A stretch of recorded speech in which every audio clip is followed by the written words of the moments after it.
હવે આપણે આગળ વાત કરીએ કે હુક લેડર.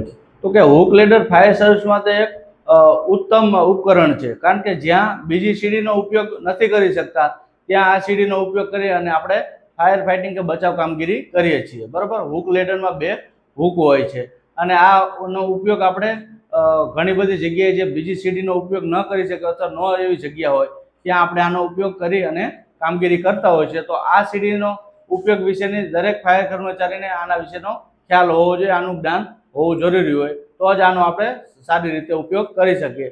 તો કે હુક લેડરનો ઉપયોગ વિશેની થોડીક આપણે આગળ વાત કરીએ. તો કે હુક લેડરનો ઉપયોગ કઈ કઈ જગ્યાએ થાય છે. બરોબર. કોઈ બિલ્ડિંગમાં આગ લાગતા સીડી બંધ થાય ત્યારે બારીથી આ સીડીનો ઉપયોગ સીડી લગાવીને ઉપયોગ કરવામાં આવે છે. મેં જેમ વાત કરી આગળ કે એને હુક હોય છે, એટલે કોઈ પણ બારીમાં તમે ફસાવી અને કોઈ વ્યક્તિ છે એને બહાર નીકાળી શકો છો અથવા ફાયર ફાઇટિંગ કરી શકો છો. બરોબર. ઊંચી ઇમારતમાં લોકો ફસાયેલ હોય તો બચાવ કરવા માટે સ્નોર્કલ અથવા ટીટીએલના ઉપયોગ ઉપરના ભાગથી જોડીને, હવે ઘણી વખત એવું બને કે જે સ્નોર્કલ એટલે હાઇડ્રોલિક પ્લેટફોર્મની વાત છે અને ટીટીએલ એટલે આપણે ટર્ન ટેબલ લેડરની વાત છે કે કોઈ ઊંચી જગ્યા એવી છે કે જ્યાં આપણે બચાવ કામગીરી કરવા ગયા, બરોબર, અને સ્નોર્કલ કે ટીટીએલ થોડીક દૂર રહે છે, નથી પહોંચી શકાતી, ત્યાં તમે આ હુક ફસાવી જે છે બિલ્ડિંગ એના હુક ફસાવી અને વ્યક્તિને તમે આપણે શું કહેવાય જે ટીટીએલ કે સ્નોર્કલ છે એના પિંજરામાં લઈ શકો છો. બરોબર. અહીંયા બચાવ કામગીરીમાં આનો ઉપયોગ થઈ શકે છે. ઇમારતની અંદર ઘૂસીને બચાવ કામગીરી કરવા માટે પણ આનો ઉપયોગ થાય છે. બરોબર. આપાતકાલીન સ્થિતિમાં ટ્રેચરની જેમ ઉપયોગ થાય છે. બરોબર. સીડીનો શું કહેવાય બહુ સારી હોય છે, હલકી હોય છે, એટલે આનો ઉપયોગ કરવા માટે તમે ટ્રેચરની માફક પણ આનો ઉપયોગ કરી શકો. આ સીડીનો ઉપયોગ ઢાળવાળી છત પર કામ કરવામાં ઉપયોગી છે, કેમ કે બીજી સીડી ત્યાં કામમાં આવતી નથી. ઢાળવાળી જગ્યા કે ગમે એવું હોય આનો ઉપયોગ થઈ શકે, કારણ કે આને હુક હોય એટલે ગમે ત્યાં હુક તમે ફસાવી અને કામગીરી કરી શકો છો. ઓકે. એક માળથી બીજા માળે જવા ઉપયોગી છે.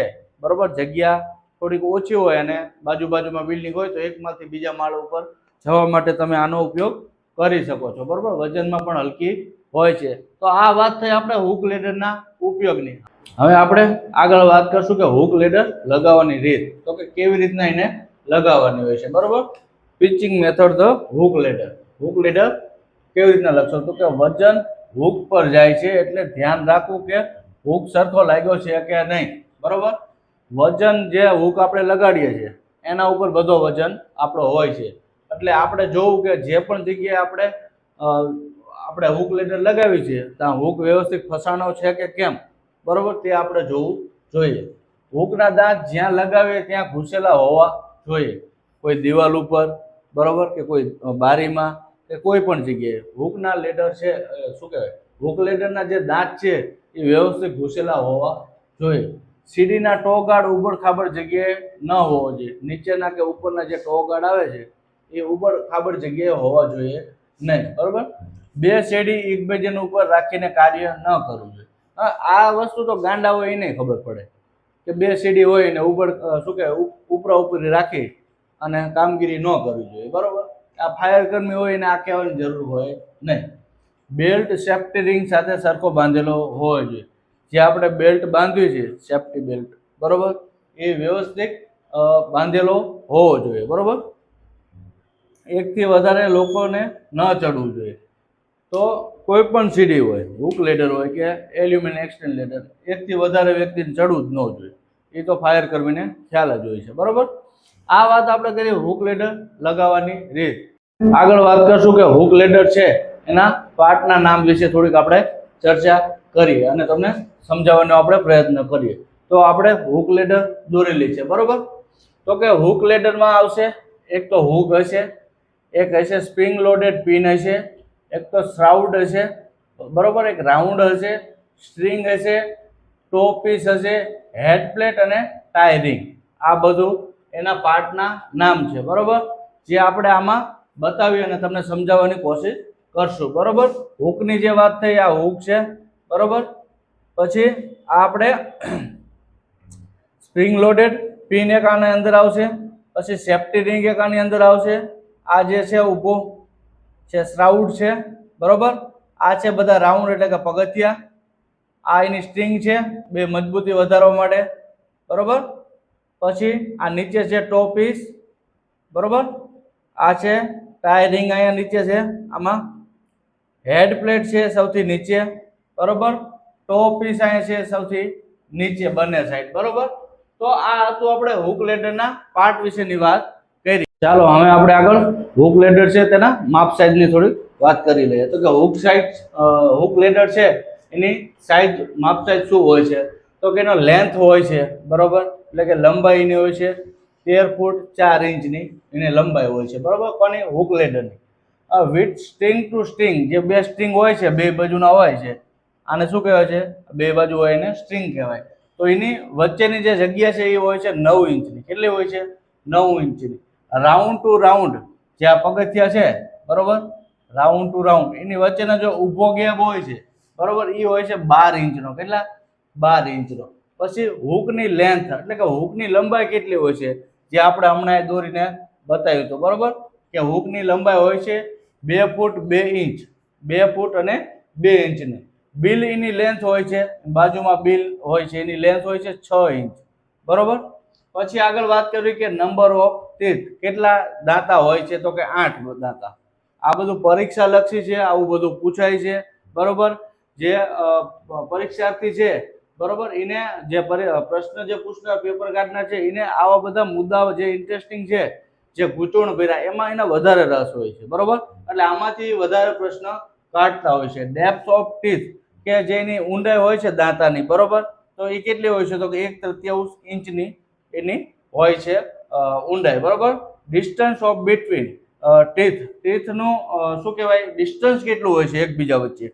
કાં તો 2 1/4 જેટલું હોય છે અથવા તો 2 1/2 ઇંચ જેટલું હોય છે. આમાંથી બે પણ હોય, ગમે તે એક હોય છે, બરોબર. તો આવા જે ઇન્ટરેસ્ટિંગ પોઈન્ટ જે છે, બરોબર, લેડર હોય કે પછી ગમે તે એવા, એ આમાંથી વધારે ભાગ પ્રશ્ન પૂછતા હોય છે, કારણ કે આમાં વિદ્યાર્થીઓ ગૂંચવાઈ જતા હોય છે. આનું આમાં વહી જાય, આનું આમાં ઉલટ સુલટ થતું રહેતું હોય છે. એના હિસાબે થોડીક એને પરીક્ષાને કોમ્પ્લિકેટેડ બનાવવા માટે એ આવા બધા મુદ્દા હોય એનો વધારે ઉપયોગ કરતા હોય છે, બરોબર. તો આપણે આગળ વાત કરી હુક લેડર છે એના માપની, બરાબર. વાત કરવી કે હુક લેડરનો રખરખાવ.